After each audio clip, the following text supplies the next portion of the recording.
Bonjour à tous. Bonjour à tous. J'espère que vous vous entendez bien. Je me présente, je suis Thierry Decroix, l'un des cofondateurs de la société RGPD Express. Et je suis Benjamin Bourgeois, donc je suis avocat et j'interviens sur tout ce qui est mise en conformité sur les données personnelles. Je vous précise que notre collaboratrice Charlotte et Valentine, nos deux collaboratrices, gèrent le chat. Et vous avez également l'assistant Webikeo qui est là si vous rencontrez des problèmes techniques. Il a indiqué un message en début de chat où vous pouvez soit lui parler, soit lui téléphoner si vous avez un problème. Je vous rappelle également que le document qu'on diffuse, vous avez une petite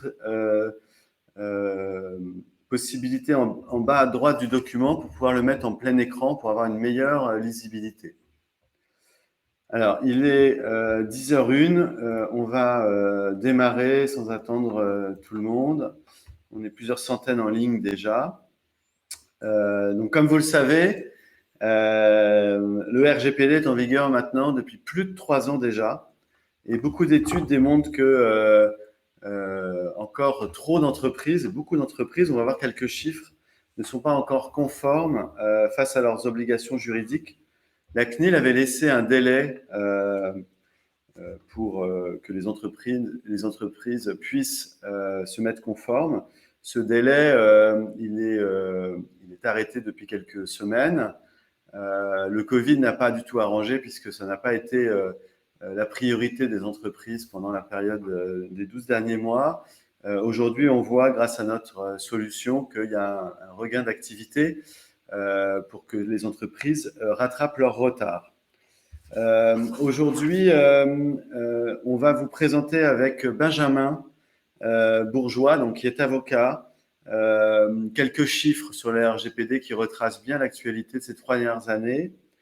Il va revenir sur 4 grandes actualités, j'allais dire, changements sur la réglementation du RGPD ces dernières semaines ou ces derniers mois, notamment l'invalidation du Privacy Shield par la Cour de justice européenne, la fin de la tolérance pour l'analyse d'impact qui a eu lieu le 25 mai 2021, le projet de loi 4D et bien entendu les nouvelles directives sur les cookies dont le dernier délai pour être conforme était au 1er avril 2021. Ensuite, je vous présenterai rapidement la solution qu'on a développée chez RGPD Express qui aide les entreprises, les organisations, en général de moins de 250 salariés, à faire une mise en conformité simple et efficace et économique. Comme je vous le disais, Charlotte gère le chat et on répondra à toutes vos questions. On va se laisser un quart d'heure pour répondre à toutes vos questions en fin de webinaire. Alors, pour parler des quelques chiffres, je vais passer rapidement. C'est des chiffres qui sont issus du rapport de la CNIL. Aujourd'hui, on a déjà 25 000 DPO qui représentent 73 000 organisations. Donc, on voit qu'il y a des DPO qui en ont fait une profession ou qui sont DPO au sein d'un groupe de plusieurs entités juridiques. On a déjà 13 000 plaintes, mais surtout près de 40 000 plaintes qui ont été déposées depuis la mise en place du RGPD. Et on sait aujourd'hui que 40% des contrôles se réalisent suite à une plainte ou un signalement. Le RGPD, ça vient également de problèmes de cybersécurité ou de manque de sécurité au sein des entreprises, et pas que des PME, de toutes les tailles d'entreprises et associations, puisqu'on sait que 43% des attaques visent les petites entreprises, que depuis que la fin du délai de tolérance sur les cookies, je rappelle au 1er avril 2021, il y a déjà eu 20 mises en demeure qui ont été actées par la CNIL. Et en 2020, malgré le contexte, la CNIL a engagé 138 millions d'euros d'amende pour des sociétés en France. Enfin, et après je passerai la parole à Maître Bourgeois, on sait aujourd'hui également qu'on a 61% des organismes qui sont soumis au RGPD qui collectent plus que de raison des données, que 24% ont découvert lors de leur mise en conformité notamment que les données étaient stockées à des mauvais endroits et que 77% de ces organismes, ou des entreprises et associations, ne sont pas sûrs d'avoir que des données clients nécessaires. Donc, il y a aussi un besoin d'éducation et de formation que nous travaillons beaucoup chez RGPD Express. Je passe la parole à Benjamin Bourgeois. Bon, le bilan du RGPD, évidemment, en 3 ans, il est très fourni, très nourri. La CNIL communique énormément, évidemment, pour essayer d'accompagner aussi les entreprises de manière assez pédagogique, d'ailleurs, sur différents sujets pour permettre la mise en conformité. C'est un sujet qui est évidemment très compliqué, notamment parce qu'il y a eu des évolutions réglementaires ou en tout cas au moins des recommandations qui sont finalement plus que des recommandations, puisque en cas de contrôle, la CNIL exige que vous ayez suivi ces recommandations. Donc on a décidé de faire un petit focus sur les principales évolutions liées à l'actualité. Et le premier d'entre eux, en fait, c'est un petit point sur les transferts de données hors de l'Union européenne, parce que il y a un sujet qui revient constamment, c'est notamment la validation des transferts auprès des États-Unis.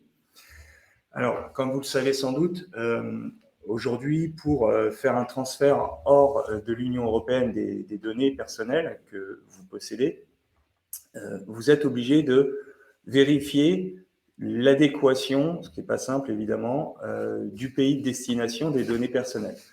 Donc, en fonction du pays de destination vers qui vous transférez les données personnelles, vous allez devoir mener une action de mise en adéquation. En réalité, ce qu'on attend de vous au niveau du RGPD, c'est que votre partenaire ou votre prestataire auprès de qui vous transférez ces données personnelles, il va lui-même se mettre en conformité avec un niveau d'obligation qui est conforme au RGPD.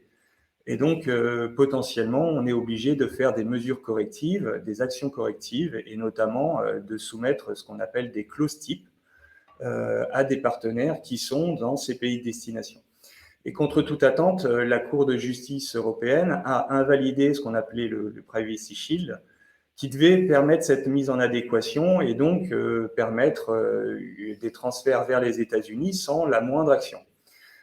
Cette invalidation, elle a une conséquence très importante, évidemment, puisqu'on fait en réalité énormément de transferts vers les États-Unis de données personnelles sans parfois s'en rendre compte. Si vous utilisez Slack, si vous utilisez Google, si vous utilisez des très grosses entreprises comme ça américaines pour notamment votre communication, vous êtes amené potentiellement à transférer des données personnelles, et tant que vous n'avez pas fait une mise en adéquation auprès de ces partenaires-là, qui sont aux États-Unis et qui transfèrent des données aux États-Unis, eh bien, vous n'êtes pas en conformité. Parce que justement, le Privacy Shield a été invalidé au niveau de sa mise en adéquation. Du coup, vous devez mener une action, et cette action, c'est de soumettre à votre partenaire, comme pour d'autres pays de destination, alors qu'ils sont aux États-Unis et qu'on ne s'y attend pas forcément à la base, des clauses types, alors que vous pouvez retrouver à travers la plateforme RGPD Express ou à travers une prise en main de ce que a mis à disposition la CNIL via les autorités européennes. C'est pas un exercice qui est simple, c'est une mise en adéquation qui en réalité rappelle que pour tous les transferts que vous faites hors de l'Union européenne des données personnelles, vous devez vérifier si ce pays de destination il a une adéquation au niveau réglementaire. La CNIL a mis en place une carte interactive sur son site qui est vraiment très bien. Vous pouvez aller voir cliquer sur les sites de destination et vous allez voir si vous avez une action à mettre en place. Bon, après, mettre en place l'action corrective n'est pas simple. C'est aussi ce qu'on aide à faire à travers la plateforme. Oui. Un autre sujet d'actualité, c'est la fin de la tolérance concernant l'utilisation des cookies. Je vais juste rappeler un petit point sur, beaucoup le monde maintenant sait ce qu'est un cookie ou un traceur. Mais le cookie, c'est un petit fichier qu'on vient placer sur le terminal de l'utilisateur de votre site web et qui vous permet d'accéder à des informations concernant l'utilisateur et notamment son parcours sur votre site web, ses préférences. Ça peut être aussi des cookies qui permettent juste d'optimiser les fonctionnalités de votre site Internet. Mais tous ces petits cookies, ils sont considérés aujourd'hui comme des données personnelles, ce qui est tout à fait normal d'ailleurs. Et la conséquence, elle est très grande, c'est-à-dire que vous devez respecter aussi bien les formes du consentement de la personne, donc de l'utilisateur de votre site web, pour pouvoir utiliser les cookies en question. Et vous allez devoir aussi mener les actions sur les données personnelles au titre de ces cookies, comme pour n'importe quelle autre donnée personnelle. On peut passer effectivement. Le consentement, c'est le premier point. La CNIL, depuis ces dernières semaines, a mis fin à sa tolérance sur la mise en conformité des bandeaux de cookies. Les bandeaux de cookies, c'est ce que vous voyez apparaître, c'est le texte que vous voyez apparaître sur l'acceptation des cookies quand vous arrivez sur un site Internet. Donc, ce bandeau-là, vous devez absolument l'avoir mis en conformité aujourd'hui parce que les anciens bandeaux de cookies ne respectaient pas le principe du consentement actif. C'est-à-dire que les anciens bandeaux de cookies partaient du principe qu'à partir du moment où la personne continuait sa navigation, elle était considérée comme donnant son consentement à l'utilisation des cookies. Aujourd'hui, ça, c'est plus possible. Le consentement, il doit être, alors, selon le texte, il doit être libre, spécifique, éclairé, univoque et retirable, mais si on est beaucoup plus concret que ça, aujourd'hui, ce que vous devez faire, c'est avoir un bandeau où les cookies, vous devez décrire les différentes finalités poursuivies par les cookies. Ça peut être des cookies purement fonctionnels, d'un type panier d'achat, par exemple. Mais ça peut être des cookies aussi qui sont beaucoup plus intrusifs et notamment pouvoir trouver quelles sont les préférences de la personne pour tel ou tel produit, quelles sont ses appétences, etc. Donc des cookies qui sont peut-être beaucoup plus destinés à une finalité marketing. Et finalement, là, comme c'est intrusif, véritablement, on va vous demander un consentement actif. Donc, il va falloir mettre en place dans votre bandeau de cookies, alors soit une case à cocher, soit un bouton tout accepter, et à côté de ça, un autre bouton de paramétrage qui va permettre, et ça c'est une évolution très importante, à l'utilisateur de votre site web d'accepter ou non certains cookies en fonction de leur finalité que vous allez décrire. Donc, il y a deux points essentiels. C'est un, apporter l'information sur les finalités du cookies, à quoi sert votre cookie, et deux, permettre à cette personne, à l'utilisateur qui est concerné par ces cookies, de les accepter ou de les refuser. Une évolution majeure, Thierry en parlait tout à l'heure, c'est les 20 mises en demeure qui viennent de tomber de la CNIL. Alors, c'était des mises en demeure à titre d'exemple. Hein, il faut s'attendre à ce qu'il y en ait beaucoup d'autres parce que de ce point de vue-là, énormément de sites ne sont pas en conformité. Mais il faut absolument que vous permettiez d'accepter aussi simple, vous permettiez de refuser aussi simplement que on accepte. Donc, si vous mettez un bouton tout accepter, idéalement, vous devez avoir un bouton tout refuser. Voilà, ça c'est la fin de la tolérance sur les cookies. Il faut absolument que vos bandeaux de votre site internet soient absolument à jour de ce point de vue-là. Et c'est une porte d'entrée véritablement, votre site internet, sur les contrôles de la CNIL. D'autant plus que la CNIL a précisé que sur 2021, les cookies seraient véritablement un point de vigilance de ces contrôles. Une autre fin de délai de tolérance, c'est l'analyse d'impact. Alors là aussi, c'est un sujet d'actualité, c'est pour ça qu'on l'a choisi parmi tous les autres sujets qu'on aurait pu aborder sur ce bilan des 3 ans. Les analyses d'impact, c'est des opérations qui visent à envisager, à auditer en réalité le niveau d'équilibre entre l'importance qu'a un traitement pour vous, un traitement de données personnelles, et le caractère sensible que ça peut avoir pour les droits et libertés de la personne concernée, notamment si c'est lié à sa vie privée, etc. Donc cet audit, il va vous permettre de définir les actions à mettre en place pour assurer un équilibre adéquat, c'est-à-dire faire des mesures correctives si vous vous rendez compte à la fin de votre PIA, de votre analyse d'impact, que votre traitement il est très intrusif. Eh ben, peut-être que vous allez mettre en place une mesure corrective pour envisager que ce soit moins sensible pour la personne concernée.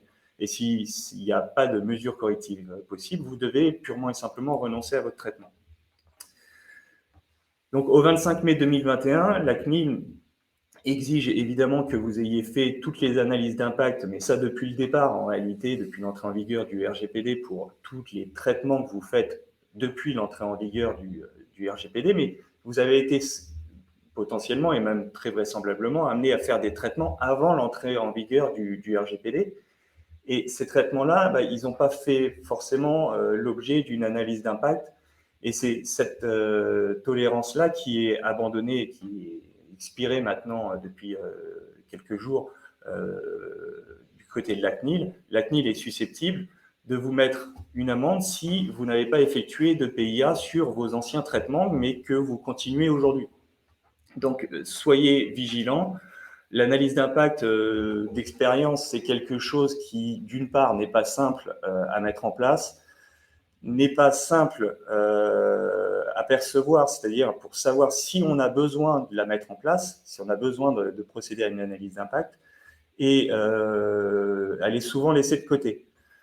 C'est pour ça que la CNIL a repris une communication assez fournie pour rappeler les acteurs à leurs obligations en la matière.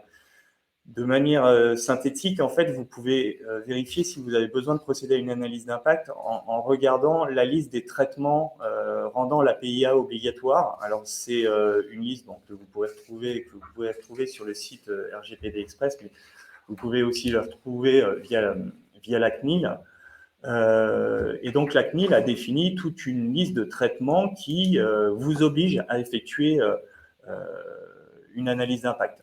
Alors là, il n'y a même pas de question à se poser, vous êtes obligé de le faire. Donc, c'est notamment les traitements de données de santé pour tous les établissements de santé, c'est des éventuels profilages que vous feriez, c'est des données de localisation à large échelle. Il y a toute une liste comme ça qui est donnée, que vous pouvez retrouver, et dans ce cas-là, il n'y a pas à se poser la question, vous devez effectuer la PIA sans exonération possible. Vous avez à l'inverse des traitements qui sont exonérés de PIA. Donc là, vous n'avez pas à vous poser la question. Vous n'avez pas à effectuer de PIA si vous rentrez dans cette liste de traitements. Il y a à côté de ces deux listes-là toute une litanie de traitements, mais en réalité qui ne sont pas donnés de manière exhaustive, puisque par défaut, ce sont tous les autres traitements, et c'est de très très loin la très grande majorité en réalité. Ces traitements qui ne rentrent donc dans aucune de ces deux listes.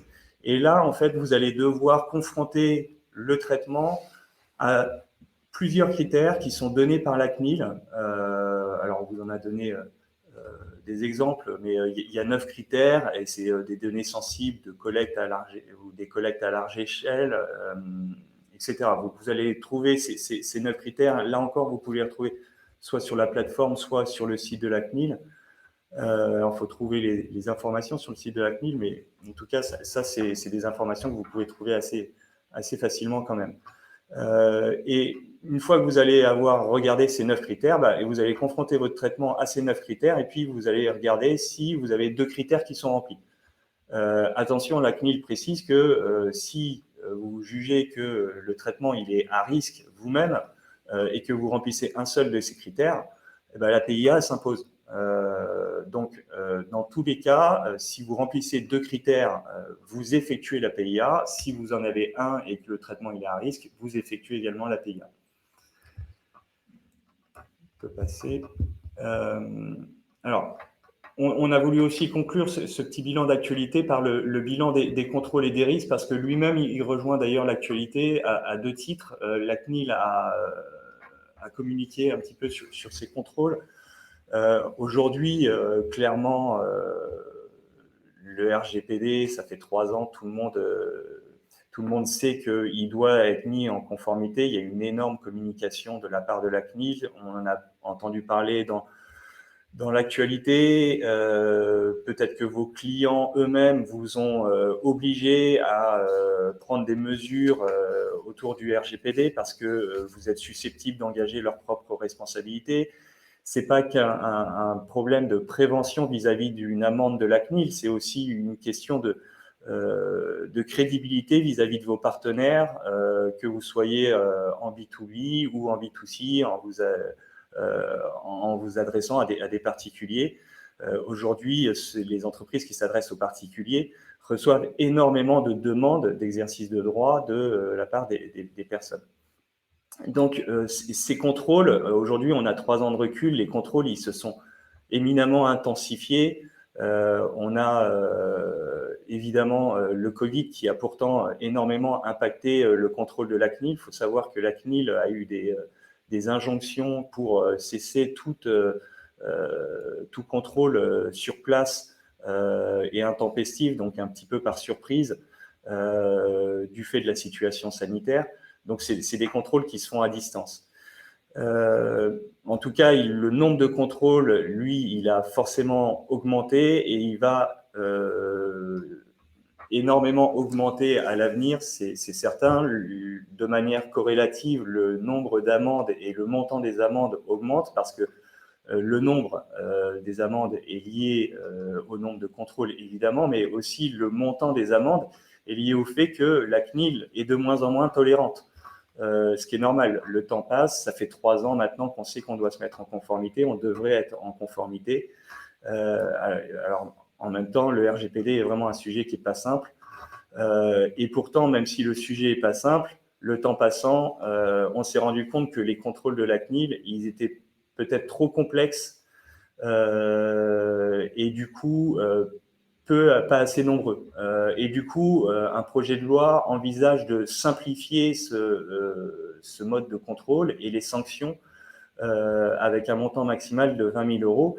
Et notamment, et là j'insiste fortement sur ce point, mettez en conformité votre site Internet parce que c'est véritablement le site Internet votre porte d'entrée. C'est-à-dire que si la CNIL reçoit ne serait-ce que une plainte, par exemple, de quelqu'un qui dit telle entreprise, telle association, tel organisme qui vous concernerait n'a pas exercé mes droits, alors je lui ai demandé, par exemple, de supprimer des données personnelles ou d'arrêter tel ou tel traitement, et ben la CNIL aujourd'hui, elle va, de prime abord, elle va d'abord aller voir ce que facialement elle peut contrôler. Et ce qu'elle peut contrôler immédiatement et à distance, c'est votre site Internet. Et à travers votre site Internet, on va tout de suite voir si vous avez vos mentions légales, votre politique de protection des données. La politique de protection des données, pour rappel, c'est un outil où vous informez les personnes dont vous avez des données personnelles de ce que vous en faites. Est-ce que vous effectuez des transferts hors Union européenne? Combien de temps vous les conservez et pour quel traitement et quel type de données? Donc, c'est un canevas d'informations que vous portez à leur connaissance. Et évidemment, le meilleur moyen de porter ces informations-là à leur connaissance, c'est votre site Internet. Et la CNIL va tout de suite voir si votre politique de protection, elle est à jour ou pas. Si elle n'est pas à jour, c'est que manifestement, vu que c'est le premier outil qu'on met à jour quand on fait sa mise en conformité RGPD, c'est que véritablement, vous n'avez rien fait au niveau du RGPD. Et alors là, vous attirez forcément énormément l'attention de la CNIL. Donc, mettez en conformité votre site Internet parce que ce projet de loi, il va rendre beaucoup plus facile la procédure de mise en demeure ou de mise à l'amende. Alors, certes, pour un montant maximal, mais 20 000 euros, c'est loin d'être anodin, surtout a fortiori si c'est juste parce que vous n'avez pas mis en conformité votre site Internet. Alors, merci Benjamin. Je vois qu'il y a… Ah bah, qu'est-ce qui s'est passé? Ah oui, c'est ça. Je vois qu'il y a beaucoup de questions, mais comme je vous le disais, moi, je vais vous présenter vraiment rapidement la solution qu'on a imaginée avec Benjamin, donc RGPD Express, qu'on a fondé il y a 3 ans, hein, très précisément le 25 mai 2018, avec une mission assez simple qui était de rendre accessible le RGPD aux entreprises et notamment aux PME, parce qu'on s'était rendu compte qu'il y avait beaucoup de difficultés dans la mise en œuvre, de cette mise en conformité. Alors, attendez, j'ai un petit problème technique. Hop. Je vous montre quelques copies écran. On va aller extrêmement vite. Je vous rappelle simplement que vous pouvez contacter, bien entendu, notre équipe. On va vous mettre les coordonnées dans le chat tout à l'heure pour avoir une démo complète de notre solution SaaS, qui est la solution, selon nous évidemment, la plus économique et surtout la mieux adaptée à des PME. On va faire une mise en conformité complète de l'entreprise. C'est-à-dire qu'une fois que vous avez paramétré votre compte entreprise, parce que vous allez le voir, on génère et on personnalise des documents juridiques, notamment la politique de protection des données, en fonction de votre utilisation, pour pouvoir avoir vraiment des documents qui sont personnalisés à votre entreprise et donc à vos traitements de données.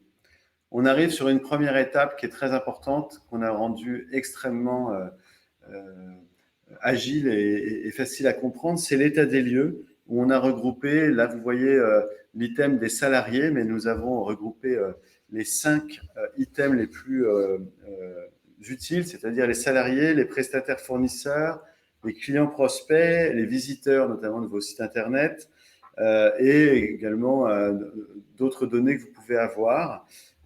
Et si on prend l'exemple des salariés, vous voyez des questions très simples du type quel type de données personnelles détenez-vous concernant ces derniers? Eh bien, nous avons précoché ce qu'on a, ce qu'on retrouve en général dans les entreprises, l'état civil, la situation familiale, le RIB, vu que ce sont des salariés.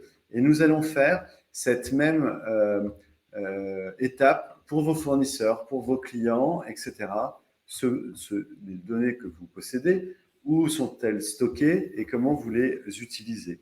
À chaque fois, vous passez une étape, vous pouvez, dans notre outil, parce qu'on s'est rendu compte également que dans les PME, parfois l'information était diffuse, vous pouvez planifier une action. Si vous n'avez pas terminé une tâche, vous pouvez la programmer pour en être alerté, pour la finir ultérieurement, et ça va vous permettre de débloquer l'étape suivante, par exemple l'étape 2, qui est l'étape juridique.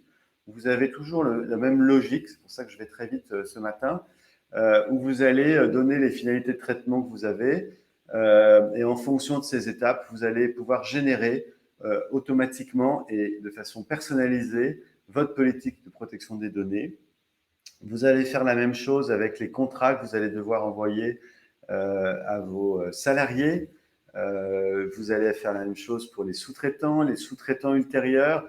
Donc, toute la brique juridique va vous donner des éléments que vous allez pouvoir générer en PDF, que vous allez pouvoir diffuser et également, j'allais dire, horodater, c'est-à-dire que vous allez pouvoir les retélécharger une fois qu'ils sont signés, par exemple, au sein de la plateforme pour qu'en cas de contrôle, vous puissiez dire eh ben, ça j'ai fait, ça j'ai pas encore fini, ça j'ai pas reçu la réponse, mais on a vraiment pensé cet outil comme un outil extrêmement simple. Et enfin, donc là vous voyez, je suis passé directement de l'étape 2 à l'étape 7 parce qu'il faut aller vite. Vous avez les registres qui finalement c'est une forme de synthèse de toutes les opérations qu'on a fait de l'étape 1 à l'étape 7 qui vous permet de voir où vous en êtes, de télécharger. Et évidemment, ce sont des pièces en cas de contrôle qui vous sont demandées. Énormément de documents qui sont à télécharger si vous voulez former vos équipes, former un DPO si vous avez nommé un DPO pour faire vos formations internes. Donc, on allie l'outil qui va vous servir de mise en conformité, l'outil qui va vous permettre de comprendre ce qu'expliquait Benjamin tout à l'heure sur comment mettre une mise en conformité de ces cookies, par exemple. Donc, vous avez toute l'aide nécessaire et vous avez l'accompagnement de nos équipes. Donc, comme vous pouvez le voir, on a développé volontairement un outil simple qui a une vraie valeur juridique qui vous permet d'avoir un vrai temps d'argent qu'on a calculé avec nos clients entre le temps passé, le temps d'un avocat, le coût d'un avocat, etc., etc. On a une équipe qui vous accompagne et puis on essaye de limiter les risques de sanctions en cas de contrôle. Vous avez aujourd'hui notre outil qui est utilisé, notre solution qui est utilisée par environ 200 clients qui sont aujourd'hui, j'espère, satisfaits. J'ai été très vite, j'espère être clair et évidemment on va regarder les questions. pour voir si vous voulez qu'on réaborde des questions sur notre plateforme. Alors, on va aller sur les questions, sur les favoris. Tu vois les favoris? Oui. Alors, on va passer sur les questions. Alors Didier demande si vous utilisez Gmail comme messagerie d'entreprise. Je dois donc faire signer des CCT à Google. Alors évidemment, c'est très compliqué. Sachez que toutes les grosses structures type Google, je prenais l'exemple de Slack tout à l'heure par exemple. Si vous allez sur le site de Slack par exemple, vous allez retrouver en réalité toutes les clauses types qui sont mises à disposition par Slack elle-même. Ce sera pareil via Google sur leurs conditions d'utilisation. Bon, évidemment, c'est extrêmement complexe d'aller chercher dans les dizaines et dizaines de pages des conditions d'utilisation le sujet. Ce qui est vrai, c'est qu'aujourd'hui, beaucoup d'utilisations, beaucoup de traitements ne sont pas en conformité de ce point de vue-là. Maintenant, ces entreprises-là ont pris des engagements de se mettre à niveau elles-mêmes du RGPD. Et donc, en soi, à partir du moment où vous avez cet engagement-là via leurs conditions, bah, vous retrouvez des obligations qui, vis-à-vis de vous, sont engageantes. Et donc, vous pouvez partir du principe que vous pouvez utiliser leurs services. Maintenant, tout dépend du niveau d'exigence de votre contrôleur. Maintenant, c'est hautement improbable que ça vienne poser une difficulté de ce point de vue-là pour vos structures. Alors, donc je passe le second sujet parce que c'est le second thème parce que ça rejoint ce que je viens de dire. Alors, doit-on informer des cookies de fonctionnement qui ne nécessitent pas de consentement? C'est ce que j'appelais tout à l'heure les cookies fonctionnels. L'exemple type, c'est vous avez un site marchand, vous avez un site de e-commerce. On connaît tous le process de remplissage du panier d'achat et de validation du panier d'achat. Le panier d'achat, il utilise des cookies, c'est des cookies de fonctionnement. De ce point de vue-là, vous n'avez pas besoin d'obtenir le consentement de la personne. En revanche, informer du fait que vous avez telle ou telle finalité pour ces cookies-là. Vous avez des cookies de fonctionnement. Vous n'êtes pas obligé de dire que vous utilisez des cookies, par exemple, pour le panier d'achat. Non, vous utilisez des cookies qui optimisent le fonctionnement et l'utilisation des services que vous avez demandés sur le site Internet. Vous utilisez le panier d'achat, c'est vous qui êtes demandeur du service. Du coup, de ce point de vue-là, il n'y aura pas de difficulté. Vous n'avez pas besoin d'obtenir le consentement. C'est pour le fonctionnement du site. En revanche, informer du fait que vous avez des cookies de fonctionnement. Autant pour le consentement, on fait une digression. Autant pour l'information de la finalité, on ne fait pas de digression. Donc, informer du fait que vous avez des cookies de manière générique de fonctionnement, on va dire. Je vais compléter par la question de Gérard. Question concernant les cookies. S'il n'y a plus de cookies, ne risque-t-on pas de voir disparaître des sites aujourd'hui gratuits qui se rémunèrent via ces cookies, sous-entendu via la publicité? Alors, en effet, l'évolution réglementaire, on voit apparaître des sites comme des sites de recettes de cuisine ou des grands portails de cinéma, je ne vais pas les citer, qui proposent aujourd'hui aux consommateurs, c'est du B2C principalement, soit vous acceptez les cookies pour que je puisse continuer à vous envoyer de la publicité, soit mon contenu devient payant et donc vous devez payer 2 € par mois pour avoir accès à mes recettes de cuisine, par exemple. Donc oui, ça fait, en tout cas, ça va probablement faire évoluer certains modèles économiques sur la partie cookies et traitement des données. Je pense qu'on avait été trop loin à une époque. Aujourd'hui, ça va faire modifier beaucoup de choses.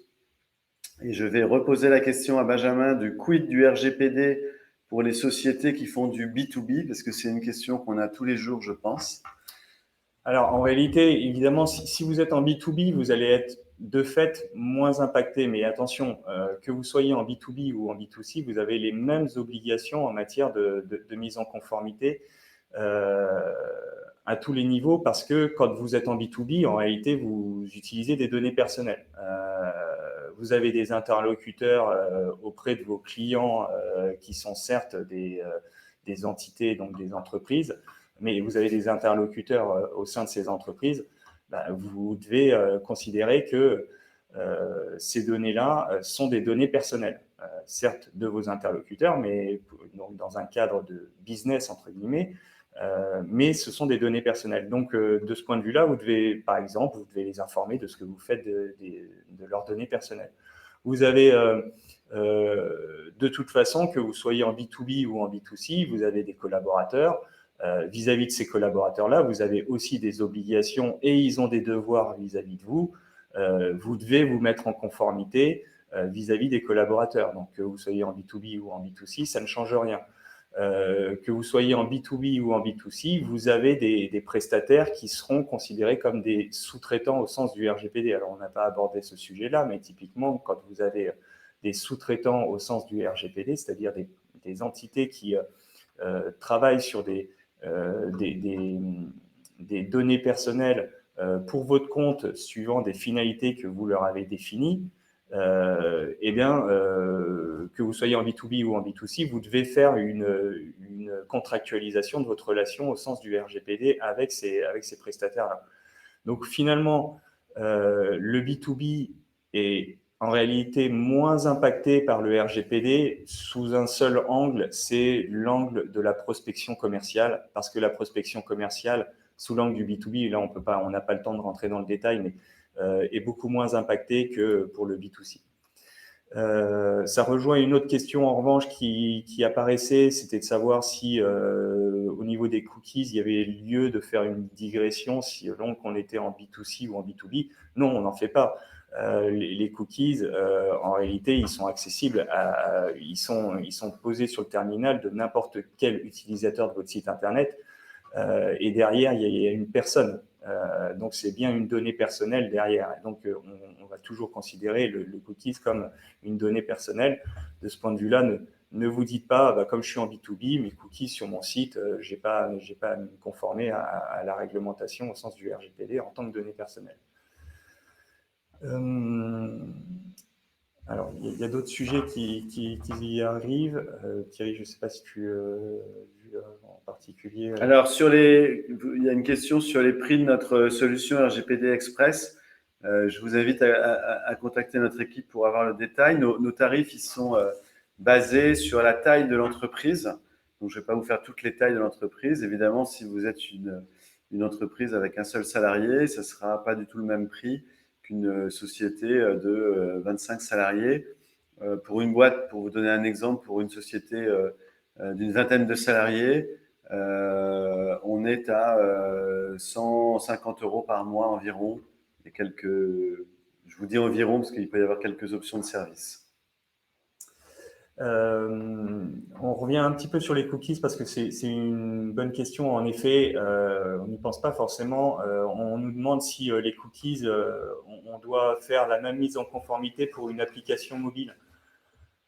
C'est pas le support du cookies qui va vous dire que vous devez ou non vous mettre en conformité. C'est bien, est-ce que mon cookie c'est une donnée personnelle et de ce point de vue-là, en réalité, que vous soyez sur un site internet, que vous soyez sur une application mobile ou que vous soyez sur un logiciel, ça peut même donc être un logiciel, hein, en réalité, vous devez faire une mise en conformité de vos cookies.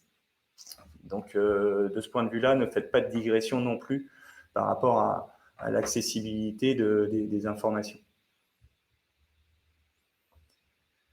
Alors, peut-on effectuer un raccourci en affirmant que l'information et le choix laissés aux utilisateurs sont le maître mot à retenir, mettre en œuvre? Déjà, on ne parle que des cookies là. Oui, alors je ne sais pas si c'est vraiment juste les cookies, mais de manière générale, la question soulevée par Gaëtan rejoint un principe d'ordre général. Vous devez garder en tête Alors évidemment, c'est très théorique, mais ça veut quand même tout dire. Le prisme du RGPD, c'était de dire aujourd'hui, on va faire confiance aux entreprises. C'est-à-dire, on va leur dire en gros quelles sont leurs obligations au sens très large. À elles de se mettre en conformité. On va partir du principe qu'on va leur faire confiance. Et elles vont mettre à niveau les mesures de sécurité, les mesures d'information, les mesures de traitement qui sont adéquates. Et notamment, par exemple, les analyses d'impact reviennent à ça. On vous fait confiance, ça a une contrepartie, évidemment, c'est le contrôle. Vous faire confiance, ça veut dire mettre en place les actions. Et c'est pour ça que la CNIL va forcément être de plus en plus sévère et de plus en plus rapidement parce que on part du principe qu'on vous fait confiance. Si vous ne faites pas de mise en conformité et si surtout vous essayez même pas d'en faire une, forcément, vous, entre guillemets, vous trahissez cette confiance et c'est l'esprit du RGPD en fait que vous ne respectez pas. Donc de ce point de vue-là, vous pouvez faire des erreurs. La CNIL, typiquement dans le cadre d'un contrôle, va vous dire je vous enjoins de vous conformer à tel ou tel point et elle ne va pas tout de suite vous mettre une amende potentiellement. Mais si, évidemment, vous n'avez vraiment pas mené de mesures et non pas, c'est pas parce que vous l'avez mal mené, mais parce que vous n'avez même pas mené de mesures, évidemment, vous allez avoir une sanction directe. Ça, c'est une évidence. C'est pour ça, je reviens toujours à ça. Mettez en conformité vos sites Internet. C'est la porte d'entrée.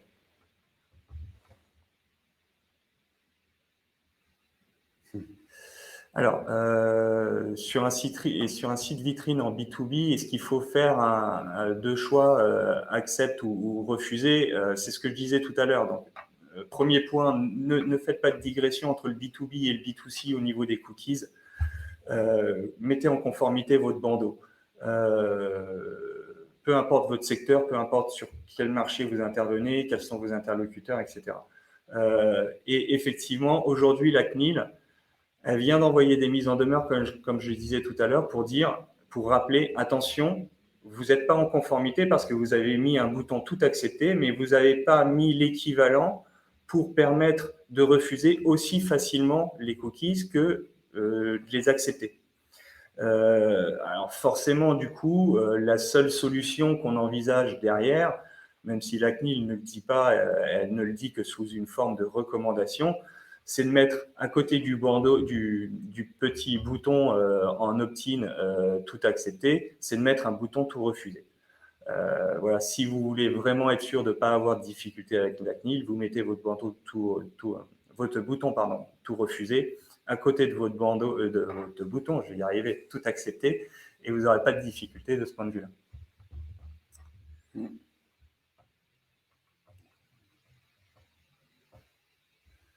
Voilà, je pense qu'on a un peu fait le tour. Alors, je suis désolé, après, il y a des sujets qui sont vraiment très, très spécifiques sur notamment les données de santé. Juste, je réponds à Stéphane. Ça demande une analyse au cas par cas, l'analyse d'impact concernant les factures de profession paramédicale. Mais s'il y a des données de santé à travers les factures, n'hésitez pas à faire la PIA puisque ça fait partie des traitements obligatoires pour les établissements de santé, si vous êtes un établissement de santé. On prend la dernière question peut-être sur l'accord avec un prestataire, Jean-Charles.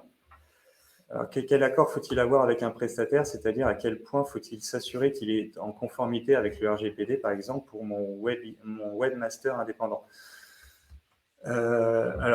Cet accord, typiquement, c'est un outil juridique contractuel que vous pouvez retrouver sur la plateforme RGPD Express. On le met à disposition. Vous pouvez éventuellement l'adapter s'il y a besoin de l'adapter. Vous allez devoir faire tout un contrat à proprement parler, en réalité, un contrat à proprement parler spécifique au RGPD où vous allez exiger de votre prestataire qu'il se mette en adéquation avec les obligations du RGPD de manière très très large. Et évidemment, on rentre dans le détail. Sur la plateforme, nous, on rentre dans le détail parce que c'est important. Mais de ce point de vue-là, votre webmaster indépendant, s'il accède à des données personnelles via votre site Internet, il faut absolument il ait ce qu'on appelle, nous, nos conditions générales de mise en conformité RGPD. Mais s'il n'accède pas aux données personnelles, il n'y a pas besoin. Votre contrat classique de prestation, il suffit amplement. Mais en tout cas, sachez que dans la plateforme, dans la rubrique juridique que je vous ai présentée tout à l'heure, on a le contrat type en fonction des données que vous avez pré-remplies pour pouvoir l'envoyer à votre webmaster, le faire signer et vous assurer de sa bonne foi et de sa mise en conformité. Bon. On vous remercie tous pour votre participation. N'hésitez pas à appeler notre équipe avec les coordonnées qu'on vous a joints ici. Et on n'hésitera pas, nous, à vous renvoyer la présentation et d'autres informations sur le RGPD et notre solution. Merci à tous. Merci à tous. Bonne journée. Au revoir.